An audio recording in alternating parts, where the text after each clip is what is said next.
Bonjour à tous, alors ça y est, une nouvelle ronde du championnat du monde d'échecs entre Zukertort et Steinitz.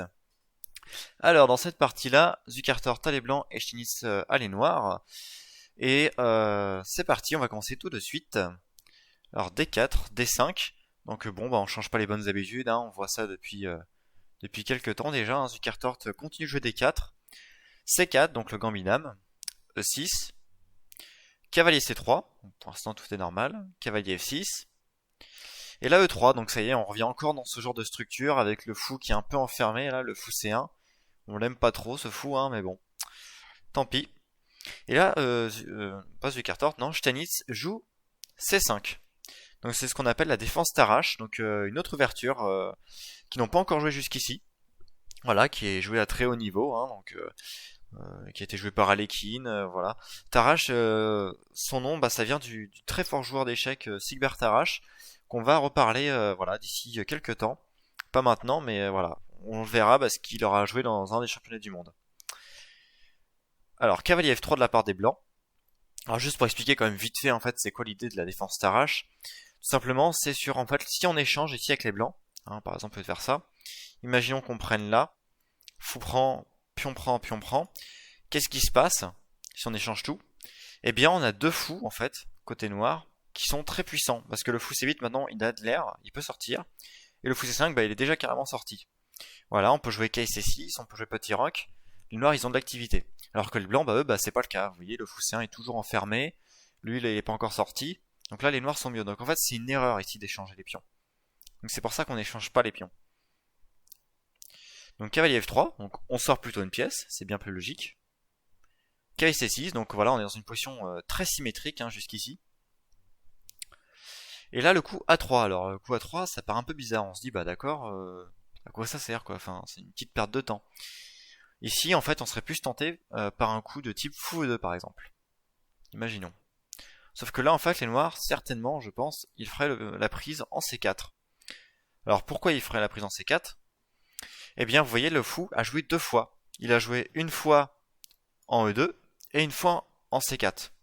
Donc en fait, en jouant deux fois, on a joué deux fois la même pièce, donc il y a une perte de temps. On aurait pu utiliser ce coup-là pour sortir une autre pièce, par exemple, ou pour faire petit roc. Sauf que, bah voilà, les noirs ont profité de ce petit coup de fou E2 pour gagner un temps. Et donc, si on joue à 3, bah justement, c'est pour éviter de perdre ce temps-là, en fait. C'est l'idée.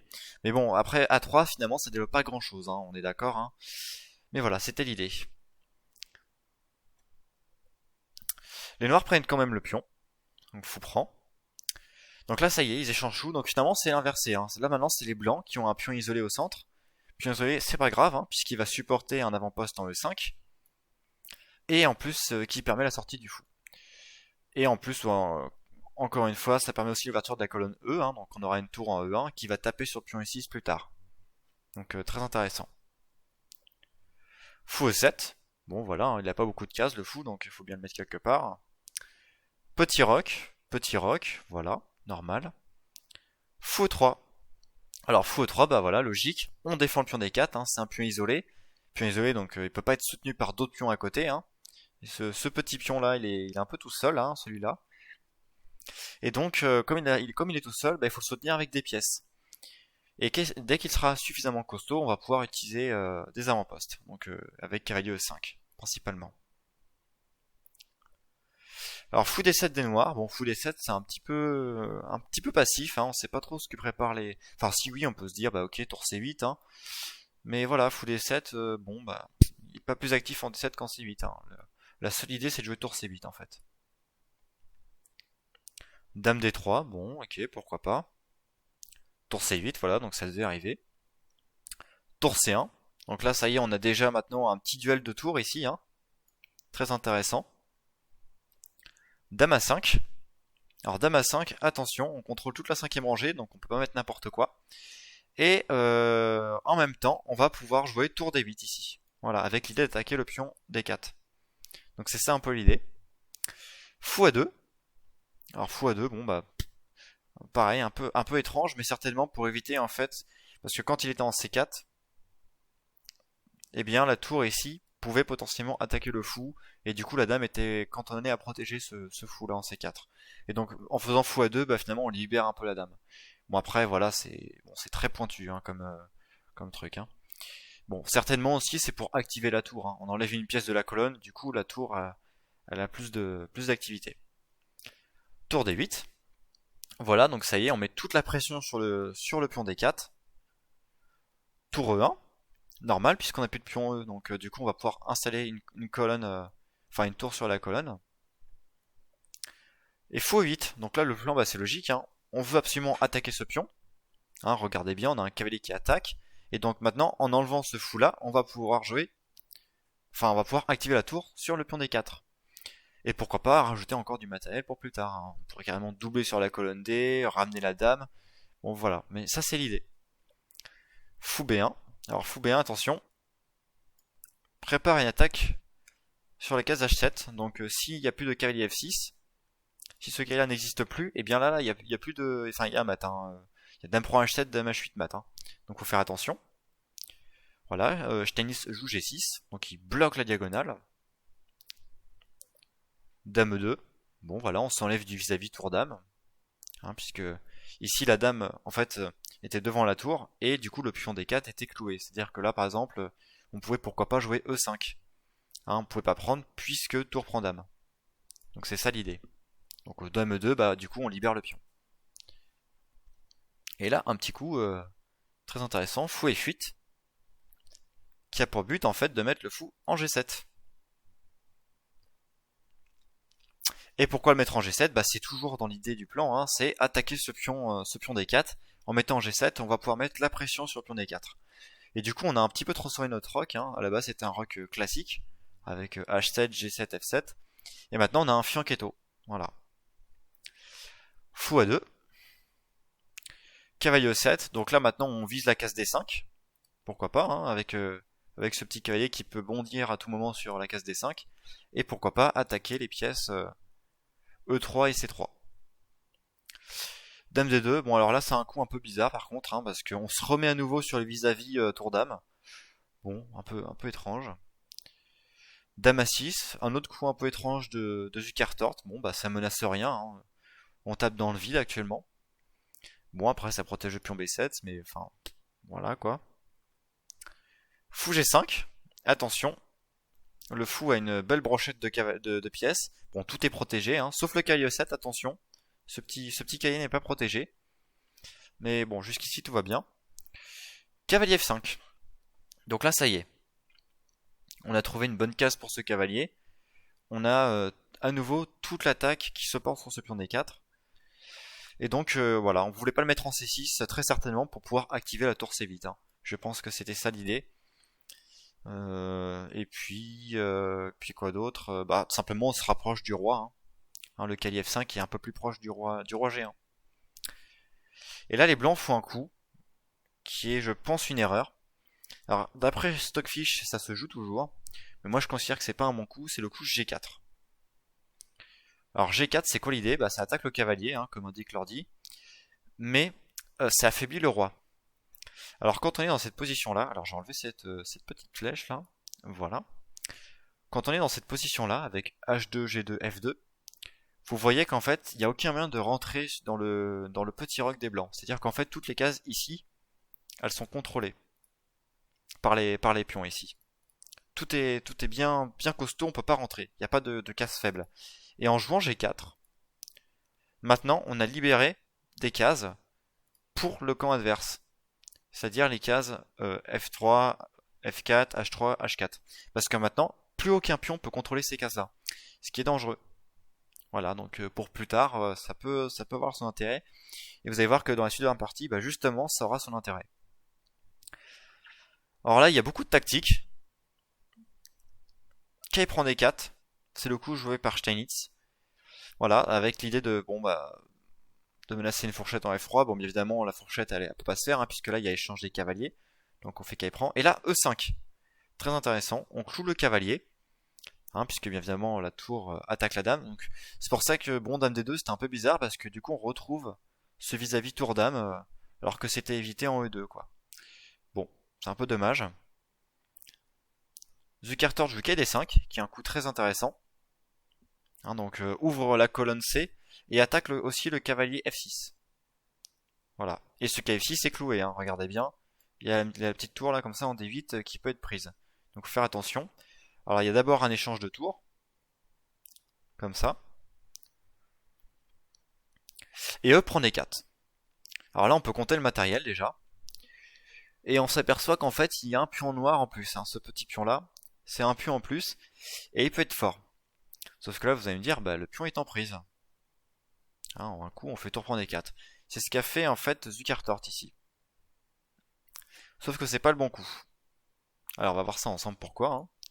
Tour prend D4, vous allez voir ça dans la partie.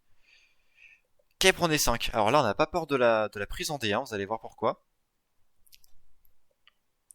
Tour prend, fou prend. Et ici, égalité matérielle, sauf qu'il y a dame 2. Attaque le pion G4 et le pion B2. Et donc c'est ça en fait l'idée, c'est en fait ce pion G4 qui était poussé un peu trop prématurément, eh bien il se retrouve en prise, il a des soucis. Et donc je vais revenir juste un peu en arrière du coup, parce qu'on peut se dire bah il y a quand même fou prend là en fait. Sauf qu'en fait ici il y a tout simplement fou prend D4, en fait, tout simplement. Et le problème reste le même. Après fou prend D5, on est toujours à égalité matérielle, hein, vous allez voir, hein, deux fous et une dame. Sauf qu'il y a à nouveau dame 2. Exactement comme dans la partie, avec ce problème en F2 et en B2. Et en plus de ça, en G4. Donc là, il y a 3 pions maintenant, carrément, qui sont attaqués. Et on peut pas gérer tout ça, il y aura forcément du matériel qui va tomber. Donc c'est pour ça qu'on peut pas prendre en D8. Et donc on prend en D5. Bon, dame 2, il y a quand même attention, hein, G4 et B2 qui sont en prise. Zukertort joue H3, protège le pion en G4, hein, parce que c'est quand même côté roi, hein, donc c'est dangereux. H6, attaque le fou. Et là, à nouveau, un mauvais coup de la part de Zukertort, qui a joué fou C4. Attaque la dame. Alors pourquoi c'est pas un bon coup? Bah en fait tout simplement ça permet dame F3. Le fou ici en fait quand il était en D5, il contrôlait en fait la case F3 et maintenant c'est plus le cas. Donc en venant à F3 maintenant on attaque le pion H3 et bah attention on peut pas jouer roi H2 parce que le pion F2 est en prise. On peut pas tout protéger.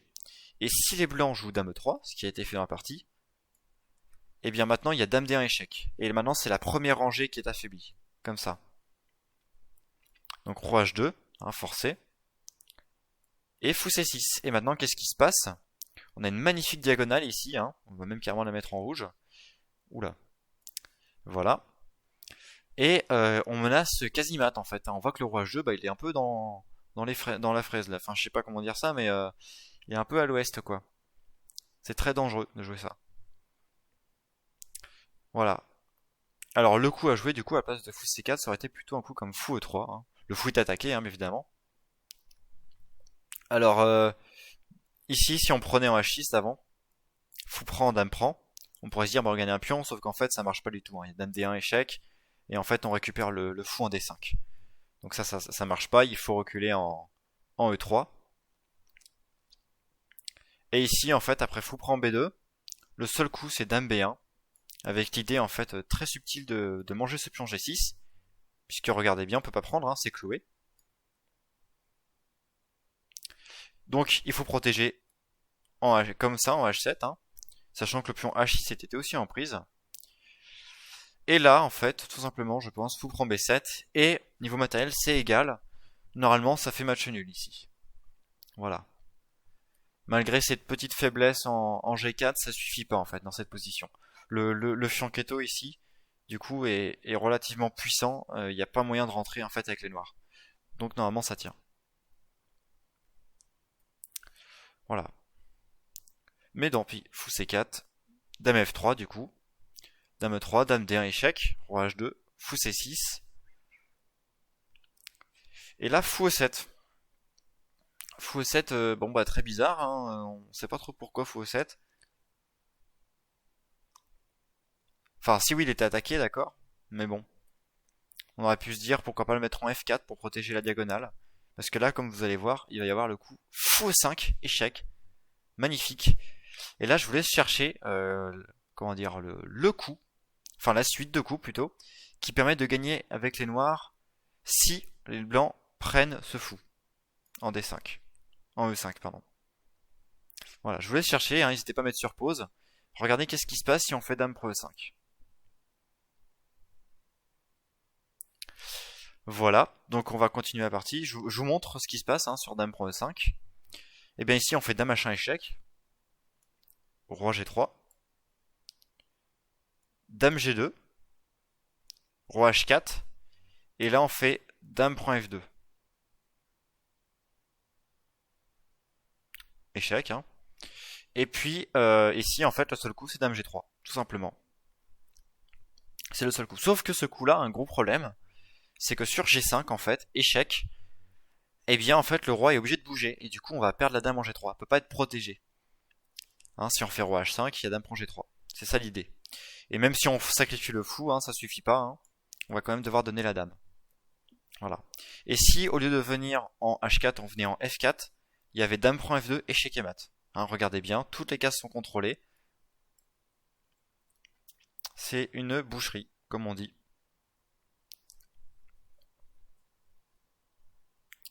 Voilà, donc c'est pour ça qu'on peut pas prendre ce fou. Et donc les blancs ont joué F4. Hein, donc c'est à dire quand même que Zukertort l'a vu, hein, ce qui prouve quand même que c'est un bon joueur. Hein. Mais faut prendre F4, hein, Schnitz n'en a rien à battre. Dame prend F4, dame H1, et en fait vous allez voir que finalement ça retranspose dans la même variante après dame G1 échec. Ici on va devoir jouer roi H4 et il y aura G5.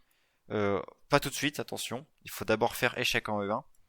Hein, ici, comment dire, Zukertort a abandonné, mais je vais quand même aller un petit peu plus loin. Roi H4. Ne surtout pas jouer G5, parce que là si vous jouez G5, il y a fou prend, pion prend, et dame prend. Et les blancs s'en sortent. Ici, il faut d'abord jouer dame E1 échec. Et sur dame G3, on prend pas le fou en E7, hein, surtout pas. Vous prenez pas ce petit fou là. Vous jouez G5 pour à nouveau gagner cette dame. On préfère gagner la dame que le fou, hein, c'est logique. Hein. Donc voilà, donc c'est une très belle partie hein, jouée par Steinitz. Finalement, comment dire ça, la partie était relativement égale. Hein, c'était très serré tout le long de la partie. Et c'est le coup fou C4 finalement qui a fait vraiment basculer la partie. J'essaie de le retrouver. Voilà. Fou C4. Vraiment dommage. À partir de fou C4, c'était scellé. Hein. Le sort des blancs était scellé. Voilà, j'espère que ça vous a plu. N'hésitez pas à me proposer à nouveau hein, des analyses, des coups, qu'est-ce que vous aurez joué, etc. Si vous avez des questions, etc. N'hésitez pas à me poser. Hein, moi, j'aime bien apprendre hein, aux autres tout ce qui est échec, etc. Donc voilà, voilà. Bon bah écoutez, à bientôt.